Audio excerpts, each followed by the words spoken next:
My name is Herb Solow. In 1964, I was hired by Lucille Ball to revive television production at the failing Desilu Studios. And as such, I was responsible for the development, sales, and production of Desilu's television series, Mission Impossible, Mannix, and Star Trek. Star Trek, the most discussed and far and above the most written about series in the history of television. But over the years, much of the history of the original or classic Star Trek, the when, why, where, and how of the legendary series, has become lost. And much of what remains has become clouded. Rumor has become fact, myth has become reality, and truth has become fiction. This video, Inside Star Trek: The Real Story, goes a long way towards setting the record straight, to credit those who contributed importantly, and properly introduce them to the Star Trek world, to tell their story, to tell the real story. You won't see any of the Star Trek actors. You've all heard and enjoyed their stories for over 30 years.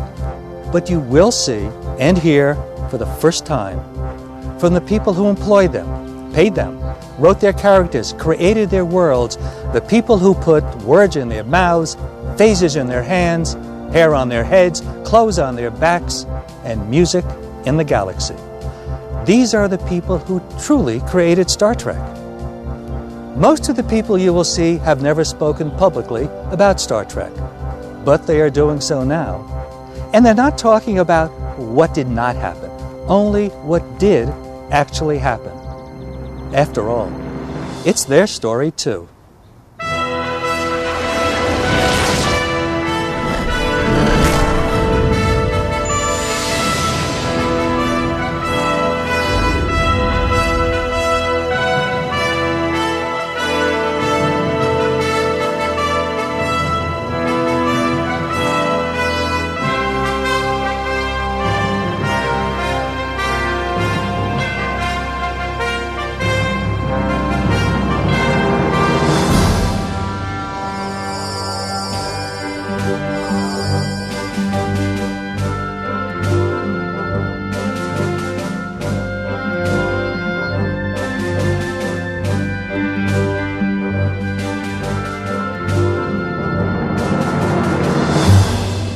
Solow at that time was the best thing that ever happened to Desilu. And he set up the meeting because Herb knew me, knew Grant, he knew everybody at NBC because he at one point worked at NBC in a relatively important position. So when Herb came to sell the show to us, we sat and we listened, and the rest is history. At the end of that meeting, I think we tried to say, go away and let us think about this. And Roddenberry was ready to get up and give up.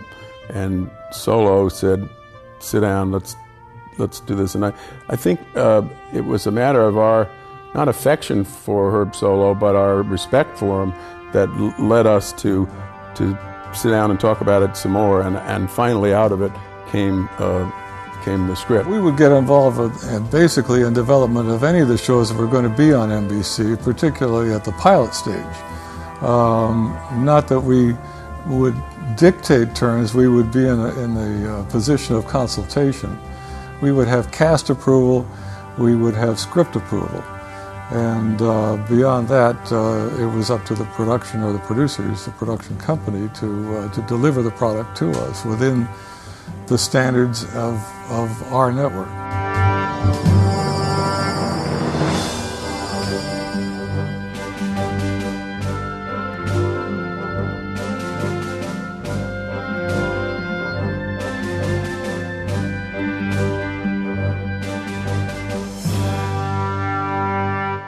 There were two, not scurrilous lies, but misguided beliefs about the casting within the show that also caused NBC some grief. Neither of them was true. One was that NBC, for whatever reason, leaned away from a woman being in a strong lead role in a series, and that I can tell you because I was involved wasn't true at all. And I can tell you in terms of an important black character, it would not be true either. And my best refutation would be Bill Cosby, who at almost the same time came in with Sheldon Leonard and Bob Culp, and we ordered a series and packed them off to Europe to do I Spy. The question of NBC's attitude about a strong woman strikes me as being ludicrous, because there was nothing in any of our thoughts or policies that would exclude women, strong or otherwise, being in a cast of a show. We have had shows like Ironside. Barbara Anderson was a very important character there, and when she left, she was replaced by another woman whose name at the moment escapes me. We had a Barbara Stanwyck series where she was the lead in the series. It was her show, in effect. We can go clear back to the Loretta Young show. The second pilot, I think, probably appealed to us more because some of the things that had been complaints from elsewhere about the first had been eliminated by Herb and Gene and Justman and whoever else worked on the thing. They toned down some of those, and yet there were others. Spock would be one who, had not received raves in the first case, but appeared, as I remember, pretty much the same way, if not exactly the same way, in the second. I don't know, it's hard to say. It might have been also that the sales department and others back in New York at NBC were a little more conditioned, less surprised, if you will, because they'd already seen one version, and now here was one a little less troubling to them, and all of those things together probably made it easier to buy and schedule. We were taken to task by those fans it did have for canceling it eventually. There was then the sort of, I think, Roddenberry-inspired mail writing campaign, and I don't know how many letters Gene actually thought we got, or whether he just pulled a multi-million letter figure out of the woodwork, but he claimed it had been, the whole country was writing, and I think it turned out to be a few thousand letters, something over 10,000, I think. Mort and I were constantly waiting for it to catch on, and maybe kept it on a little longer than it might have stayed if the sales department had had its way. But in any case, it fell just short of 3 years and never did make it on NBC. The president of the network was very supportive. The top executives of the network were very supportive of the show. NBC didn't set out to destroy its own show. NBC was very supportive of Star Trek. And in fact, when the first pilot didn't satisfy, for whatever reasons, and they were valid reasons for them, they commissioned a second pilot. That was unheard of then, and it's unheard of today. They supported the show. There was a network there that really did care. After all, we could have been canceled at the end of the first season. But they decided, it was their decision to make, and they decided to try again, as they did for the third season. I have felt for years that NBC didn't get any credit, and it's pretty true that they didn't, for keeping it on as long as we had it on. Roddenberry, I think, included, or was included in the group of people who had no feeling of gratitude at all that it had been exposed as much as it had on NBC.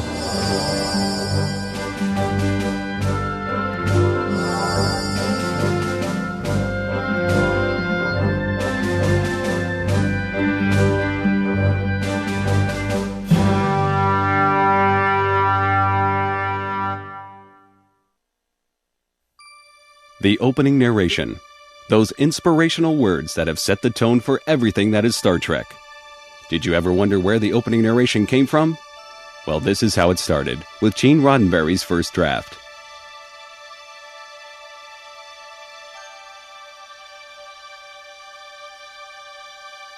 This was followed by Gene's second draft.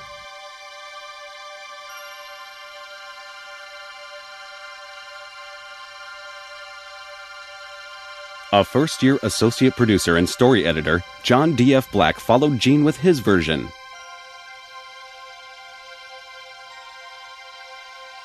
Bob Justman took what had been written and revised it this way.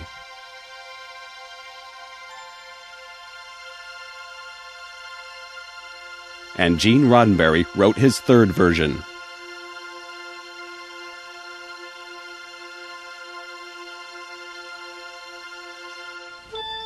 And several meetings later, it all came together. Space, the final frontier.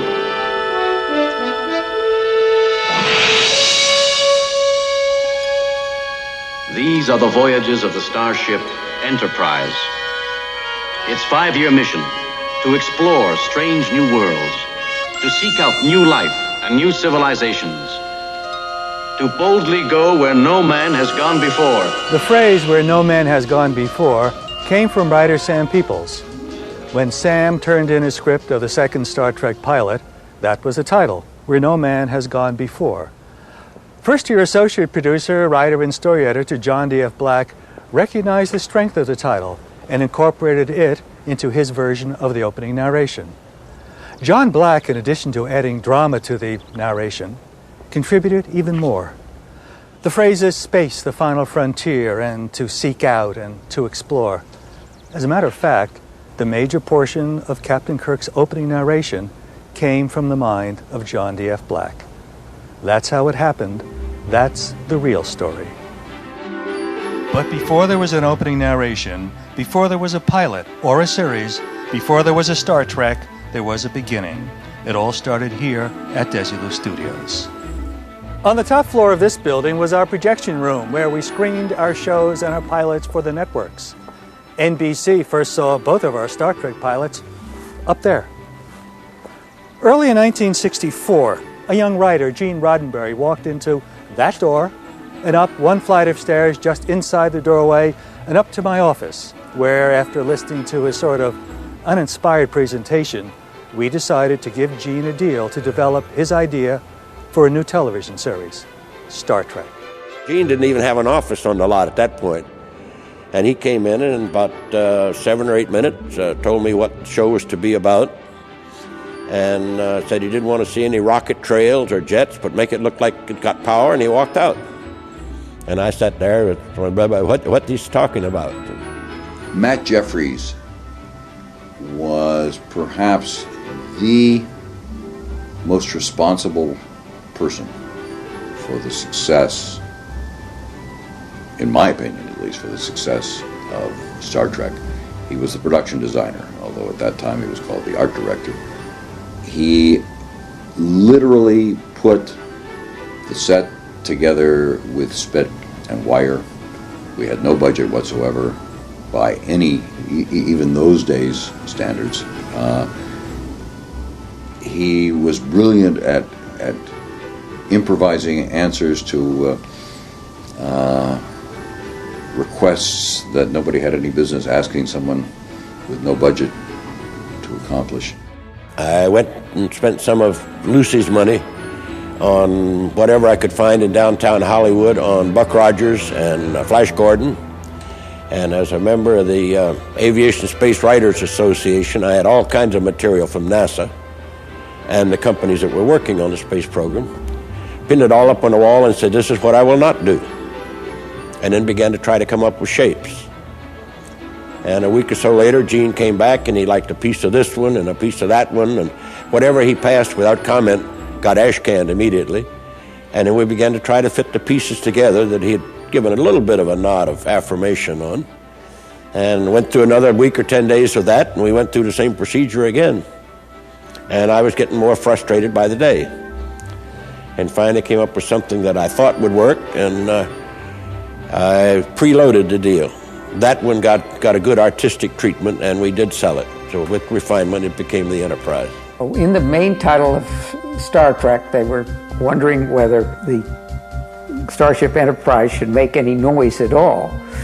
Obviously, in space, with no atmosphere, there is no noise, because there's nothing for the sound to travel through. So in theory, when we see the Starship Enterprise going through space, there should be no sound. We here on Earth associate things traveling like jet planes and with noise. A compromise was made, and there is a noise laid on the soundtrack. So we'll sell the idea that the Star Trek Enterprise is going somewhere.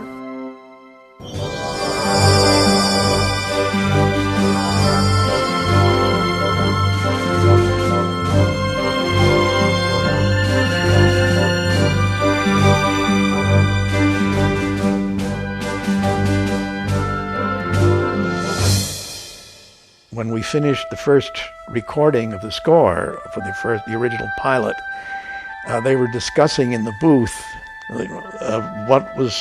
one of their problems was that they hadn't been able to find a good sound for the rocket ship going across the screen at the main title when you see it come in and shoot across the screen. So I said, you have nothing to lose. Let me go out there and give me a microphone that's open, and see what happens and run the picture. So they ran the picture, and I got close to the microphone, and I just went. Herb Solow was one of the people most responsible. Herb and Gene Roddenberry, I guess, were the two people most responsible for my doing the pilot of Star Trek. I remember on the last day of shooting of the pilot of Star Trek, one of our major obligations was to do it in a certain amount of hours, and we were running late, and Lucille Ball, who was the head of the studio, really, Lucy and Desi, that's why it was Desi Lou, she had invited everybody she knew, the executives at NBC, all sorts of friends, to the wrap party. We were scheduled to wrap at, say, 7 o'clock at night, and I was still shooting. We were still shooting, and I was getting pretty far down on my shot list and being pushed pretty hard by everybody. And Lucy kept coming in from the next soundstage where they were all set up with champagne, caviar, and things of that kind for the. She was dressed to the nines. And her hair shining redly, she came into the set and said, "Jim, when are you going to be finished? When are you going to be finished? When are you going to be finished?" Her concern was, of course, that she had all these guests in the next stage, and they couldn't pop the corks out of the champagne bottles until we finished shooting. So Lucy said, "Is there anything I can do?" And I said, "Yeah, Lucy, I'll tell you what you do. You walk just ahead of the dolly." We were shooting at 3/4 angle. You walk just ahead of the dolly with a broom and sweep the styrofoam up, and maybe I can get this shot and we can have the wrap party. And Lucy, in her semi-formal cocktail gown, with a big stage broom, swept in front of the dolly. We got the shot. We all went in and had champagne. When you're trying to make rapport with a story editor who's going to respect your work, who's going to lend his own heart and soul to it, often give you the very best ideas that are in the script, came from his fertile sponge of a mind from all the stories he's heard and read, and he gives them to you freely, stealing them from wherever you can find them, and you change them and alter them and cram them into your story, and eventually it has a form. But it's part of a process, because the minute it's turned into a form, then you've got to turn it into another form called a script, and because you've only been writing the story up till now. And now you turn the script in, and it's only a first draft of the script. And they stab 16 wounds into the script that tear the symmetry and the purpose of it apart. And they say, "But we believe in you, kid. Go home, do it. You've still got..." And off you go to do it. And you do it again. And you do it several times before you finally get an acceptance, which then means they are going to pay you. And that's the lure that holds you together and holds them together. God bless them. We couldn't have done Star Trek without Gene Coon. With Gene Coon, we entered another whole era. He came along, it was about, I'd say, somewhere in August of 1966. And I didn't know him. I knew that he'd been working on Wild Wild West and evidently could churn out a goodly amount of material in a short amount of time. And in fact, I didn't make up my mind about Gene Coon until I read some of his work, some of his rewrites, and walked into his office one day and stood there astounded while he typed at approximately 80 million words a minute and churned out a script in like 3 or 4 days. I'd never seen anything like that before. Gene Coon was an absolute gem. As you know, he could type his story as he wrote it, and you could pull the paper out of the typewriter and send it right to Xerox. He did have a line, if I came in, he said, I cannot design a show or do a show that's only got one set in it. Leave me alone. I never bothered him that much. I adored working with Gene Coon. That was Gene Roddenberry's office back there, and Gene Coon was there, associate producer Bob Justman was there. The office staff was housed with them. Since everyone worked unusually long hours every day, I think it's important to call your attention to the office staff who were always there, working along with their bosses and, like everyone else, putting their lives on hold during the typical 14-hour Star Trek workday. Here was the Desilu Art Department and the Office of Production Designer, Art Director Matt Jeffries. I had this built up so we could show a director what the set would look like when he got in it to work, because a great many of these pieces would be folded and back leaning up against the wall because we were short of stage space. So it was merely a tool to help let him understand what he was going to be faced with. This is a model, scale model. The red represents the stage walls, stage 9 at the original Desilu lot, and at 1/4 inch to the foot, these are all of the sets that we had for the interior of the Starship Enterprise. This is the bridge with 2 of the typical units pulled out. Engineering, our corridor, and the infamous Jeffries tube there. This is Kirk's quarters and his office. The briefing room is over here. Sick bay down in the end, it's green. And Dr. McCoy's exam room, his office, Dr. McCoy's lab, and the famous transporter room is over here. And all in the colors as were the original sets. You know, I found the tribbles. I went to a drugstore. I had seen a fuzzy little something on the counter. I think it was a keychain or something like that. I wasn't sure what it was, but so I went to this drugstore, and sure enough, there was this purple tinted little feathery thing sitting on the counter, and I said, "What is that?" He said, "Well, it's a keychain." I said, I want one of those. Could I? So I bought it. So I gave this little device to Irving Feinberg, and I said, "Can you get your special effects guy to, first of all, get a lot of these, or get a lot of them, and we'll have them painted all different colors. And, get oodles of them, thousands if you can, but I want 2 or 3 that actually move."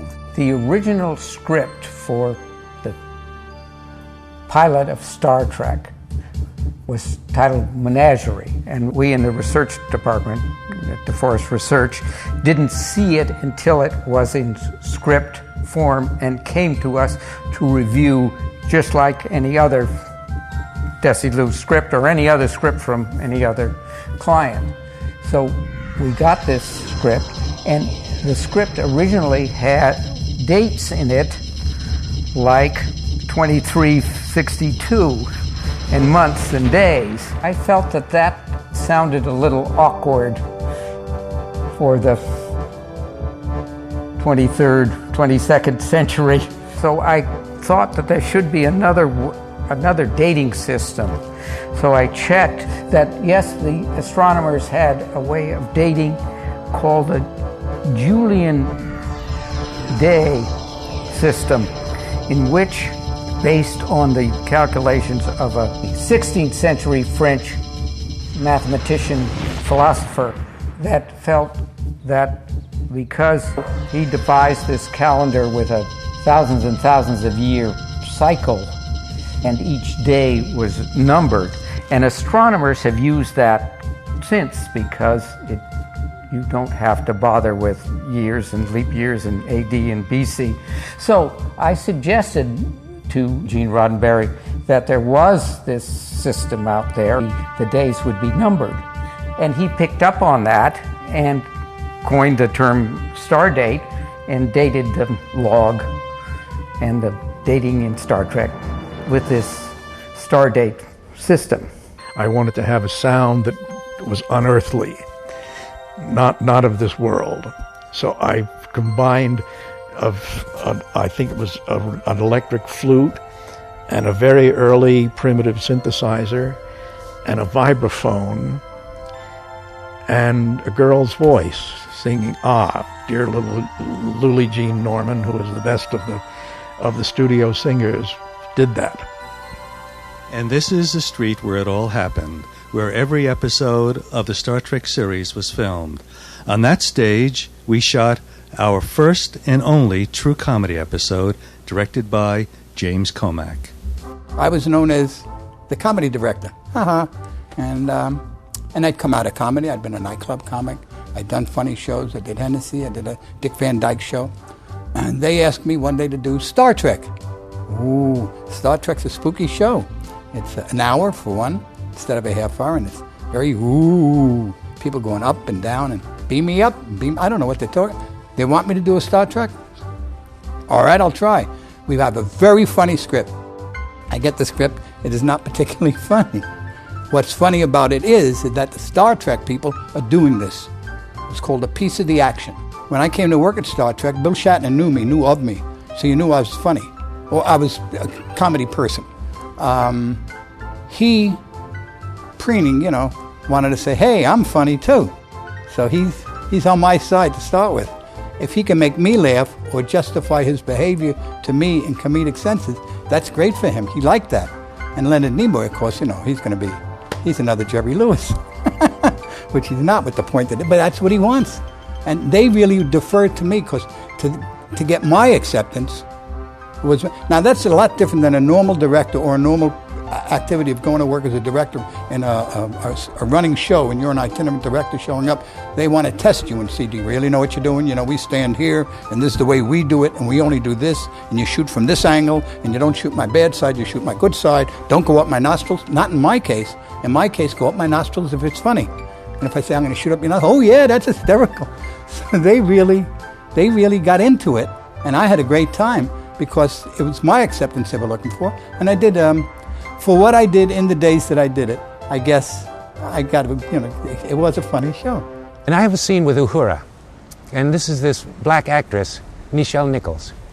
And there she is, looking quite beautiful on the bridge, and there is the Vulcan, Mr. Spock. And I've got to cover a page and a half of dialogue between the two of them that's supposed to humanize them, supposed to put them together. So I have her ask him, because she's just had a romantic interlude with the salt vampire, thinking it a black African like herself, a Swahili. And so now she's looking off dreamily and she says, what is it like on a moonlit evening on Vulcan?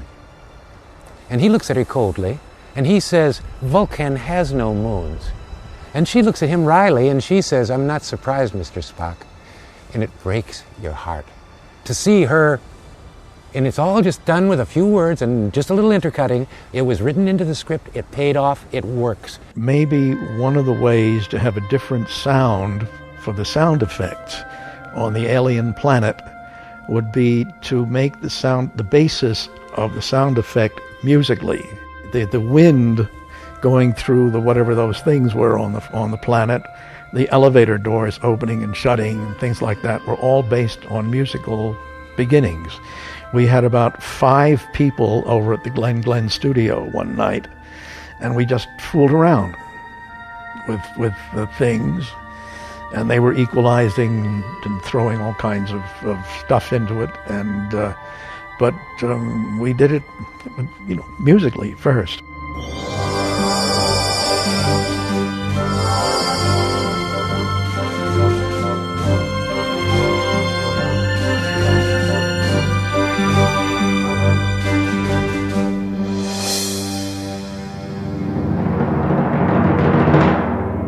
Every episode of Star Trek was the result of the efforts of hundreds of enormously talented people. The actors, in fact, were among the last to add their contributions. So, well before Bill and Leonard and Dee, Jimmy, George, Nichelle, Walter, and the others arrived on the set, everything had been prepared for another episode of Star Trek. The three people that I recall, Roddenberry, Solow, and Justman, the one I was most intimate with was Justman. He made such enormous contributions to Star Trek that will never really be fully realized by the layperson, maybe even the people who made Star Trek. But for me, he was tremendously important in the development and the final realization of the value of Star Trek. I think he was intimately concerned with it. Now, what happened on that is Delinsky wrote it for the Vulcan to kiss Nichelle. And I said, no, Mike, I don't want that. I want it to be Shatner. Because if that comes out, that's the Vulcan, they say, we didn't have guts enough to have a white man kiss this black girl. And we'll make a point anyway that way. And Delinsky fought against it, you know, as a writer, he wondered what it was. I said, no way, we're going to do this, and that's what it's going to be. Now, when program practice called up about a white man kissing a girl, I talked to him, I felt I won that battle. So that's the way the script was written and went down. And we had quite a fight. One of the reasons that Star Trek, the pilot, Where No Man Has Gone Before, was so successful was the design of the costumes by Bill Theiss. It was and it's sort of amusing in retrospect, there was this new material that was soft and fuzzy. What is it called? Not Velcro. Velcro is what we stuck the guns on. Velour. And velour does not wrinkle and doesn't get shadows. We didn't have time to change if our wardrobe changes, and we didn't want shadows. There are no shadows in outer space. And so Bill, I think, came up with the idea of making the costumes out of velour. The later you go in the season, the more shows you have under your belt, the less time there is for post-production. And the more dangerous it gets with respect to meeting your air date schedule. And I reached the point during the summer of 1966 when I went home one night and composed a letter to an NBC executive in which I told him that they were expecting the impossible from us and that there was no way we were going to meet our air dates. And I made the mistake, or maybe I had the good fortune, to mention that I wanted to send this letter to the executive, and I told Herb Solow. And Herb told me, under no circumstances will you send that letter. What they don't know won't hurt them, and don't worry about it, we'll make it. And sure enough, we did. Devil in the Dark episode was one of the most interesting in that it had a major scientific problem. The problem was that this giant worm that ate rock was the featured menace of this episode. The idea was that he lived in a different kind of environment that would support life that was not carbon-based. Therefore, the question was, what other chemical could support life other than carbon? And I do not recall what the original draft of the script had, but it wasn't right. So we checked. This wasn't a call to NASA, but I think we called Caltech. We checked through books and determined that silicon, in theory, could support a life system. So, and this fit very well into this rock-dwelling creature. So the planet, the creature and the planet became a silicon-based creature and planet. Making films should be fun, and there was a lot of fun during that chaotic 8 days or so of shooting the pilot. Sally Kellerman, with whom I had never worked before. I'd known her, but not worked with her, and Gary Lockwood, with whom I had worked on The Lieutenant, had to wear silver contact lenses. And those are the early days of contact lenses, not the soft ones that some people wear now. And they had to go to ophthalmologist or an optometrist and have these opaque or non-opaque, I guess, contact lenses made. And we would rehearse a scene, physically block a scene.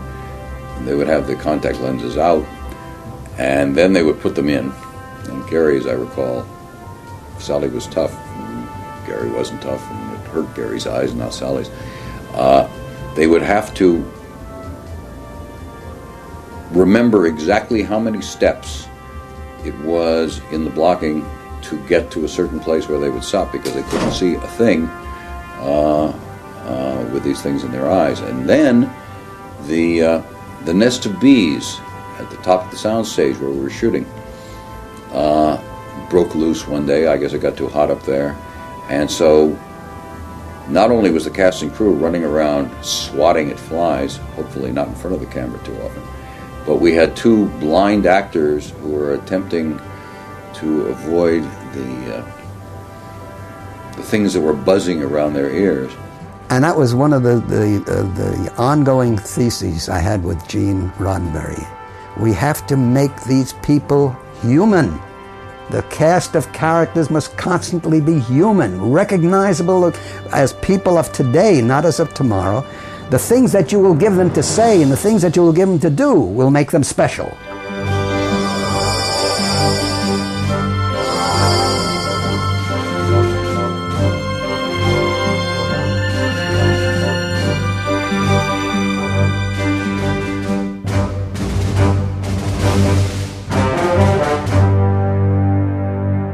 In 1968, Desilu was sold to Paramount, which was its next-door neighbor, and that corrugated metal fence that had separated Paramount and Desilu Garo all those years was torn down, and Desilu was no more. So unless you've read about it somewhere or a friend told you, there's no way for you to know that this part of the Paramount lot, the western part, was once Desilu Studios. There aren't any signs, there's nothing painted over. All that's left are just great memories. Working at Desilu was great fun because, first, it was run by actors, comedians, Lucille Ball, Desi Arnaz. They had a certain kind of simpatico with people like from me, who comes out of nightclubs and tells jokes for a living and then worked comedy shows. I worked at the Dick Van Dyke Show for them. There was just a fun atmosphere. It was like, you know, when young people are getting together and they hang up in the hills in their houses and talk about how great they're going to be and how wonderful life is going to be when someone recognizes them. When you're at Desilu, that's the way you were. You were there, you were being recognized, and you still felt like you were not employed in any stricture kind of sense. You were there as one of their friends, as one of their people, and you really generally had run of the lot. You could do what you want. Here, let me tell you something about Star Trek. I never had such a good time in my life. I was welcome at the studio. There would always be somebody there probably working. I could go over to the cafeteria. I could wander through the sound stages while I'm working furiously on a screenplay, really, really working very, very hard, but hanging out and not feeling lonely and alone in a room. And I was welcome. What do? We are free to come and go, and nobody questions us. And the guards let us on freely, and there's parking space, and the cafeteria has certain regular eating hours, and there's always 3 or 4 guys coming in, and you're always welcome. And it turns into a bull session, a story conference, with each guy doing his act. The funniest experience in Star Trek, and some people don't think it's funny, but I just fell down when it happened to me. Production, you know, production was always concerned about money, right? They're always going to talk about money. I get a call from production. It said, Fred, Shatner is sending in a bill, $15 for breakfast every morning. You know, that was quite some time ago, so $15 is a lot. So I said, what do you want me to do about it? And he said, well, he's the only one you listen. You're the only one he listens to. Can you go down and talk to him about it? I said, I don't want to go down and talk to a guy about breakfast, $15. They said, Fred, you got to do it, you know. So I go down and see Shatner. I go into the dressing room. I said, Bill, how did you arrive at $15? He said, well, it's not just for me. I said, well, who else? He said, me and my dog. I said, you and your dog? I said, what does your dog eat? He's the same as me, bacon and eggs, potatoes, french fries, and coke. Well, I said to him, Bill, if you promise that you'll never repeat this conversation to anybody, forget it. I just walked out.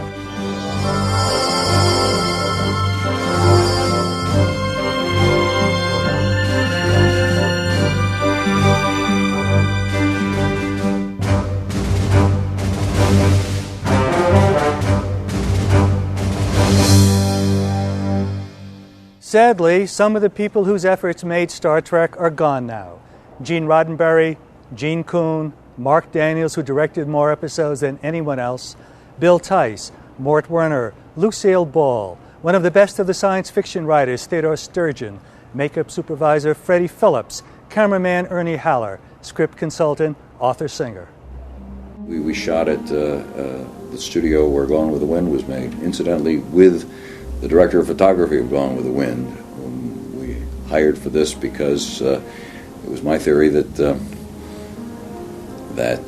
we should have somebody who had encountered almost every kind of difficulty that one could encounter in filmmaking, and he was no kid, and he had encountered them, if on nothing else, Gone with the Wind some 50 years before. What was his name? His name was Ernest Haller, and he was a marvelous old man. We were in England in 91, 49 years to the day, really, from when I set foot on it the first time. And we were at an air museum up in the Midlands. We had 40 artists in the group. And we were in the museum all morning and came out afterwards, and they were having a classic car event. There must have been 200 antique and classic cars there on a nice summer afternoon. And got in the bus, and the driver couldn't start it. He had run the batteries down using the telephone. So we spent all afternoon of that summer afternoon sitting around in the grass, and somebody said something about Star Trek, and for the next 2 or 3 hours, all I did was sketch the Enterprise and give autographs. And I guess if I'd been smart like a baseball player, I could have picked up a few bucks on it. I like the show. It's as I'm sure any number of people among us at NBC said to Herb from the day he first came in with it, it was not the kind of show, sci-fi, I guess, to use a overly broad term, that a lot of us catered to. So in my case, what I liked about it was a show in an area I normally wouldn't have appreciated, but done so well that I did like it. And one of the reasons I have referred to before, and it had to do with this cozy family womb-like thing that I have called it, where they were all together, couldn't be untogether, went wherever they went together, and had to learn how to deal with each other as a family does. I thought that was a strength of the show. It's a strange thing because one of my closest and earliest friends in the business, wonderful man named Herbert Winfield Spencer, who was one of the great arrangers at Fox in the great days of the Fox musicals in the 30s and 40s, just looked at me one day and he said, you've had quite a checkered career. It's true. I mean, I've done so many different things in so many different ways, and I've done so many musicals. I've done a few large pictures scoring. I've done a few bad small pictures scoring. I've done a huge amount of television. The one thing that I'm known for, apparently, around the world is the fact that I happen to write the original theme for the original Star Trek series. If I were to be buried, which I don't intend to be, and there were a headstone, which I hope there never is, it would probably say, here lies what's his name, who directed the pilot of Star Trek. The great thing about it, or the marvelous thing about it, is everywhere I go, with all of the credits that I carry with me, everything, I'd be too long if I told you all my credits. They all say, Star Trek? You did Star Trek? And if I said, yeah, I'm Jimmy Cormack, I did, oh, you did Piece of the Action. They know the name of the show. They know the show. And they tell me how hysterical it was, how funny it was. I've seen it. It's okay. But they think it's great, and that's Star Trek. It's got its own magic. The countdown to oblivion began with the shooting of the last episode, Turnabout Intruder. 7 dull and uneventful days later, on January 9th, 1969, it was all over. The 79th episode had run 1 day over schedule and $6,000 over budget. Captain Kirk and the crew of the Enterprise had finally landed, and Star Trek was dismantled. The last episode broadcast on NBC was the last episode shot, Turnabout Intruder. It aired on Tuesday, June 3rd, 1969 at 7:30 p.m. And its Nielsen rating was indicative of NBC's displeasure and its audience's defection over the 3-year network lifespan. The episode aired on a different night and different time, received a rating of only 8.8. From the premiere of Man-Track to the finale of Turnabout Intruder, despite all the letter-writing campaigns, the marches on and the harassment of the network, after all the petitions and phone calls and everything else, Star Trek's Nielsen ratings had, from birth to death, dropped by well over 50%. And after 79 episodes of joy and sorrow, birthday parties, weddings, and funerals, lifelong friendships and short-lived hostilities, broken dreams, and pride of performance, Star Trek was canceled at the end of its 3rd year. The first prime-time, adult, science fiction color television series would always be looked on as a gallant and expensive effort that failed. Star Trek was consigned to perpetual oblivion in the most distant quadrant of the most distant galaxy, to a place where all unsuccessful series go to die. It would never be heard from again. Or so we thought.